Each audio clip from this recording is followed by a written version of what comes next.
Velkomin í Icelandic Immersion, comprehensive Icelandic for Icelandic learners.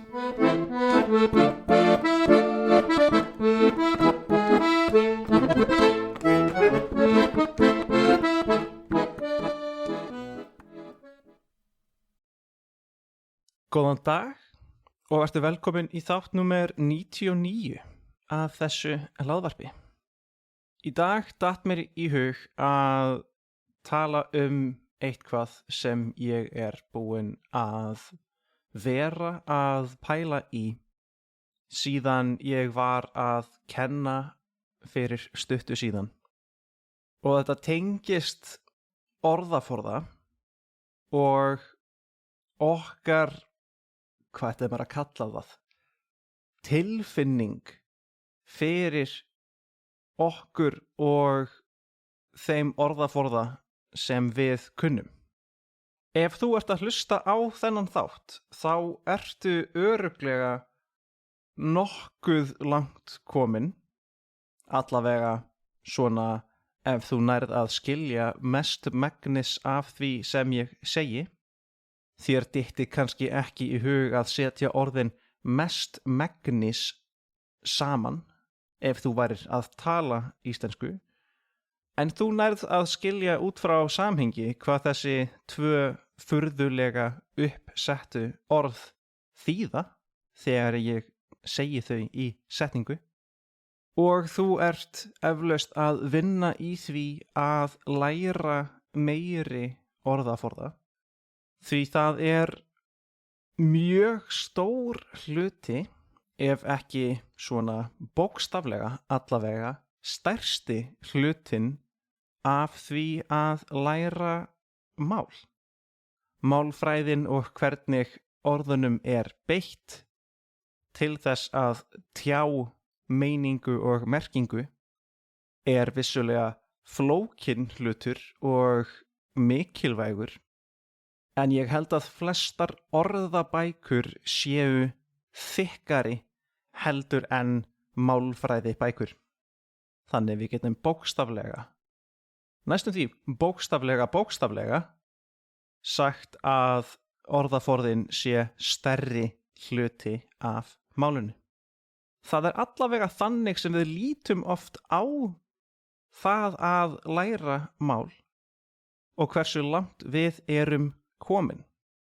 Þegar ég er að tala þetta fæ ég svona endurminningar af því að sjá fólk tala að það sé að læra japönsku og að tala að þau séu komin svona og svona langt af því þau hafa samkvæmt eigin mælingum náð að læra þetta mörg hundruð kanji-tákn og þetta mörg hundruð hin táknin. Nú man ég ekki hvað stafrófin heita á japönsku og táknkerfin þeirra heita.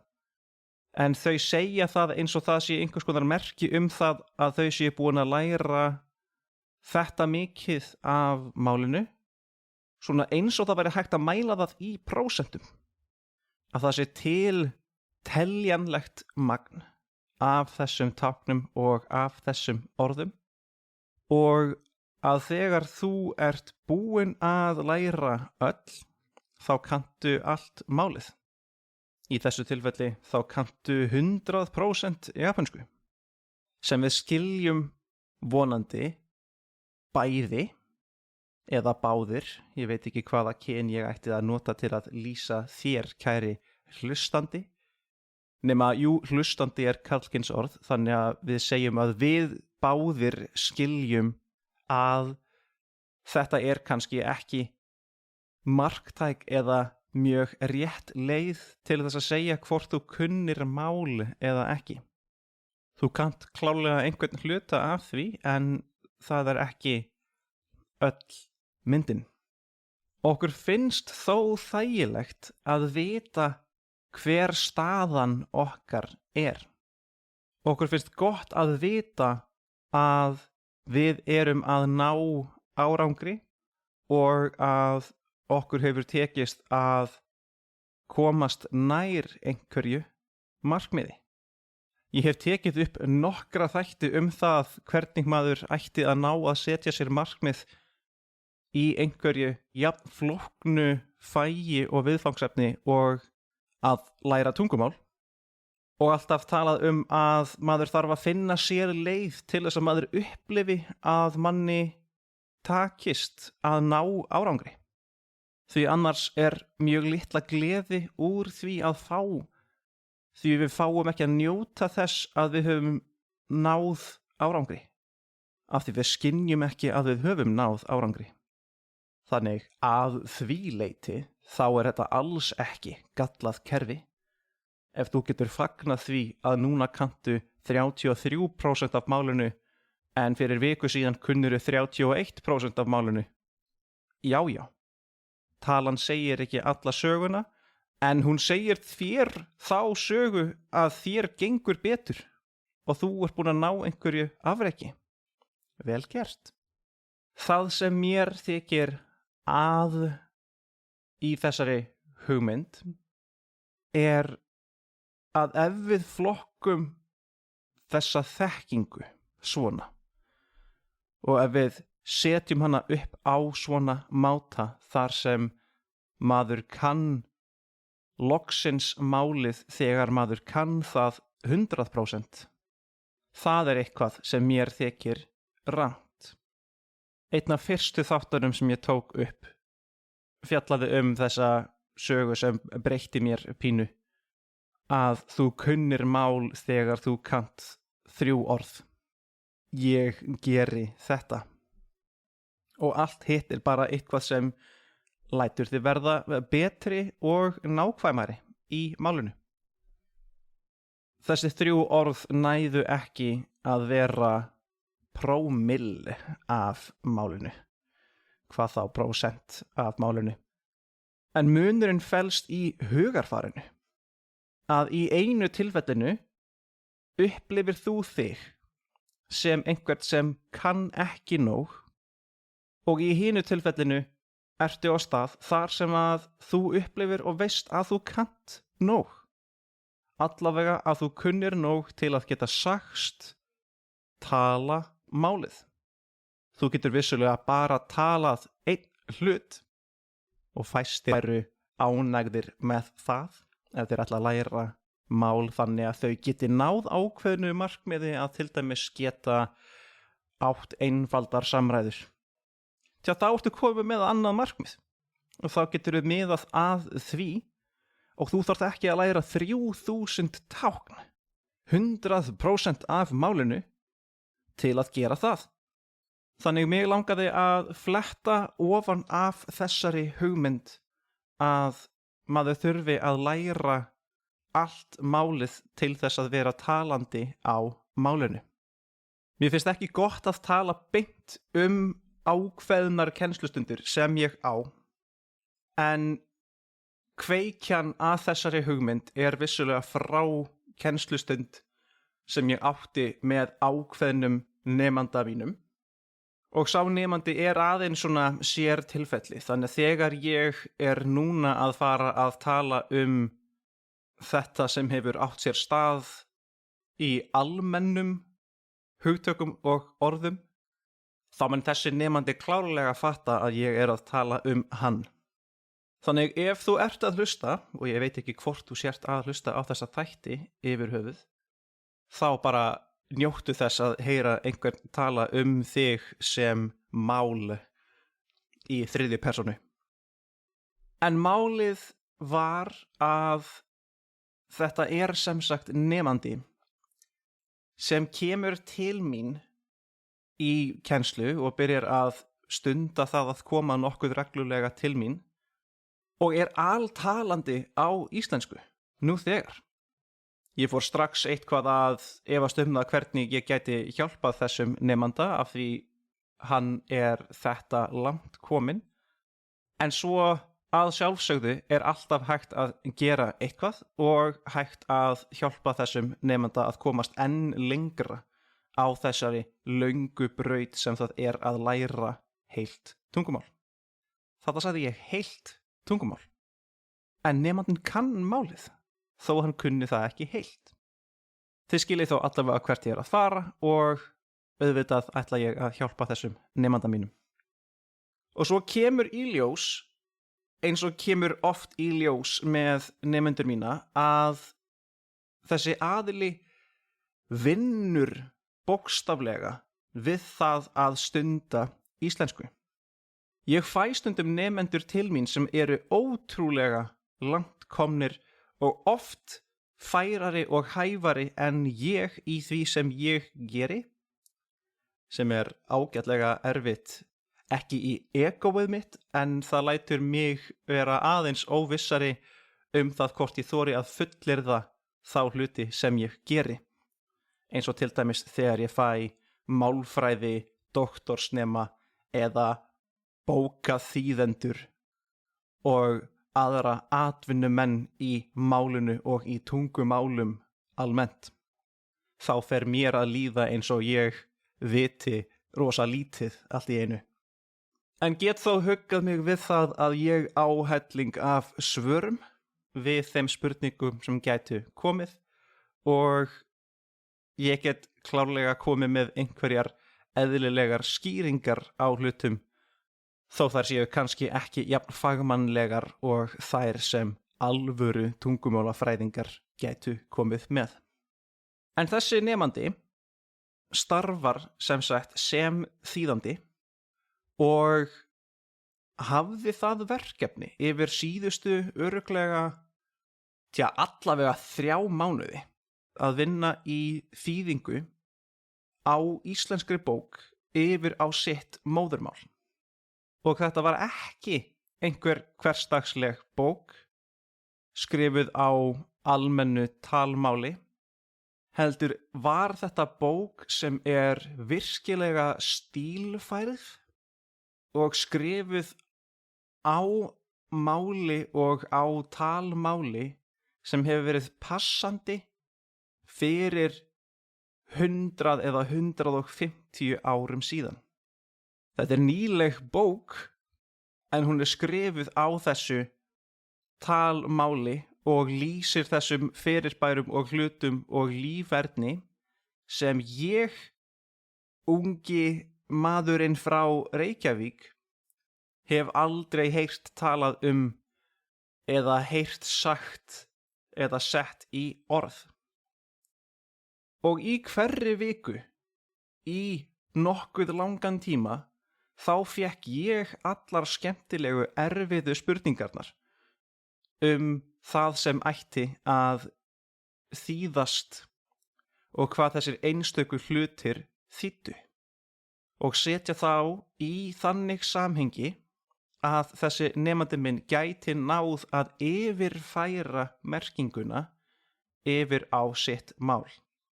Því stundum snýst þetta ekki bara að þýða orð sem orð á öðru máli, heldur inntakið og máltækin og hvað þetta þýðir kannski menningarlega fyrir hvert samfélag.